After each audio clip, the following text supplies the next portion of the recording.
정부가 내년 하반기 법정 최고금리를 연 24%에서 20%로 인하합니다.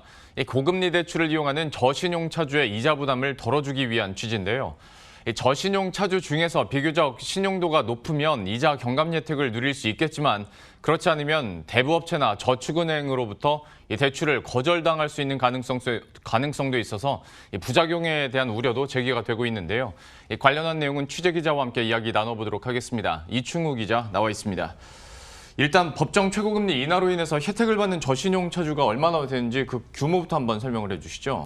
예, 정부 발표대로라면은 저신용 차주 208만 명이 이자 부담이 줄어드는 혜택을 입게 됩니다. 연간 4,830억 원 이자 부담이 줄어들 것으로 추산이 되고 있는데요. 그 지난 3월 기준으로 보면은 208만 명의 이자 부담이 이제 4,830억 원 줄어들고 또 87%가 그럼 이자 경감 혜택을 누리게 되는 겁니다.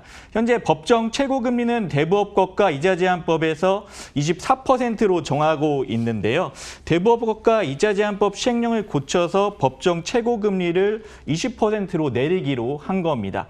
시행령 개정에 적어도 6개월 이상 소요된다는 점을 고려하면은 내년 하반기 중에 시행령 개정을 통해서 법정 최고금리 인하가 적용될 것으로 예상이 됩니다. 그러면 그 기간을 염두에 두고 시행령이 개정이 된다면 적용 시점은 정확히 어떤 때부터 시작이 되는 겁니까?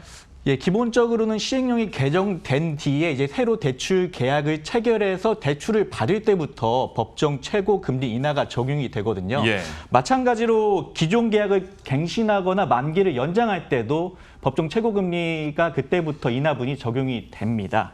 근데 저축은행의 경우에는 새로 대출을 받지 않더라도 기존 대출 고객의 경우 자동으로 대출 금리가 인하가 되거든요.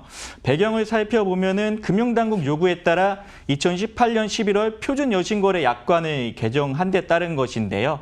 그 2018년 법정 최고금리가 2018년 초에 법정 최고금리가 27.9%에서 24%로 내려간 뒤 기존 대출 고객은 금리 인하 혜택을 제대로 누리지 못한다는 지적에 따라서 그 표준 여신거래 약관을 개정했습니다. 그래서 이번 법정 최고금리 인하로 즉 내년 하반기 7월 법정 최고금리 인하가 이루어진다고 하면은 빠르면 그달 월 이자 납입분부터 금리가 내려갈 것으로 예상이 됩니다. 예.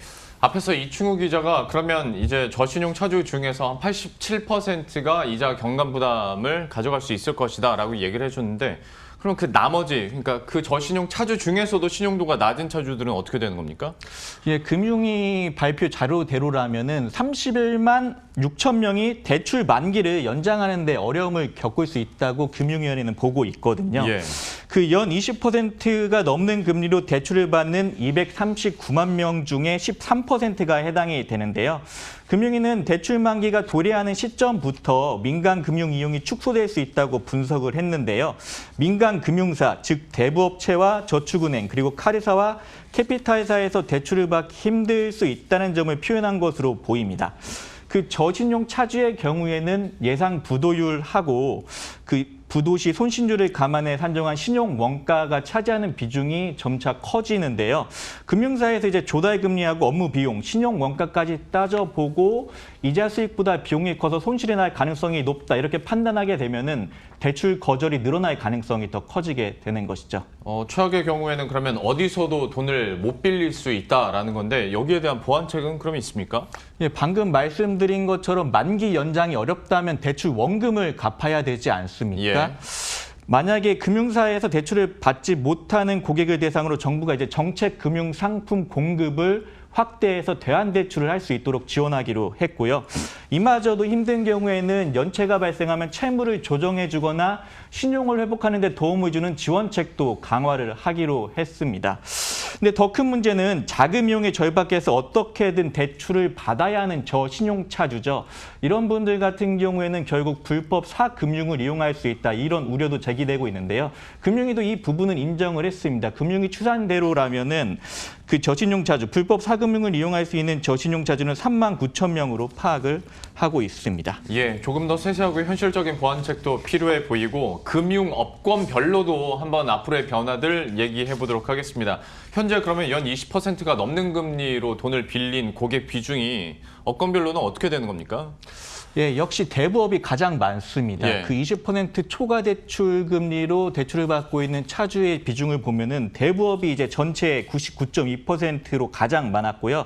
그 윤창현 국민의힘 위원이 금융사별, 이제 금융업권별 대출자율 현황을 분석한 결과인데요. 윤 의원에 따르면 저축은행도 고금리 대출 차주가 상당한 것으로 파악이 됐습니다. 저축은행 같은 경우는 20%가 넘는 금리로 대출을 받는 고객 비중이 전체 48.5%에 달하는 것으로 파악이 됐습니다. 근데 저축은행 거래 고객 수를 감안하면은 이 금융사들 대출 축소 부작용 여파가 대부업보다 저축은행이 더 클 수 있다.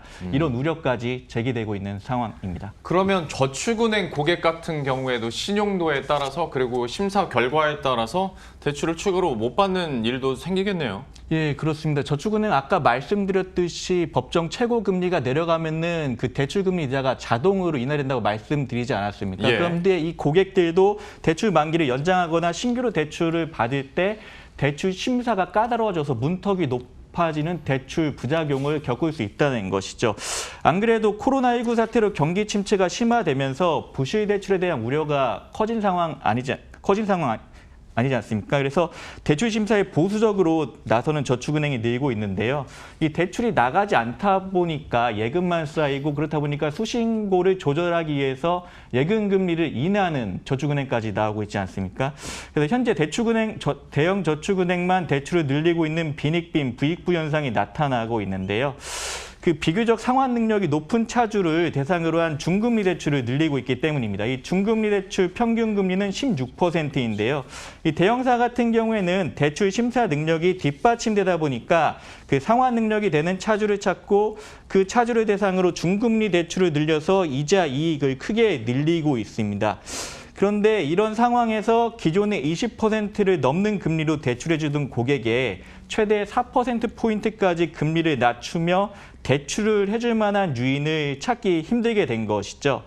그 대부업 같은 경우에는 지난해부터 수익성 악화를 이유로 아예 신규 대출을 하지 않고 기존 대출을 회수하는 데 집중을 하고 있는데요. 정부에서는 이 대부업 고객을 저축은행이 어느 정도 흡수하기를 기대하는 눈치인데 상황이 여의치 않아 보입니다. 그래서 정부에서는 민간 작은 공급을 독려하기 위해서 정책 인센티브를 강화하기로 했는데요. 세부안이 어떻게 될지 한번 지켜봐야 할 것 같습니다. 예, 지금까지 이충우 기자와 함께했습니다. 잘 들었습니다.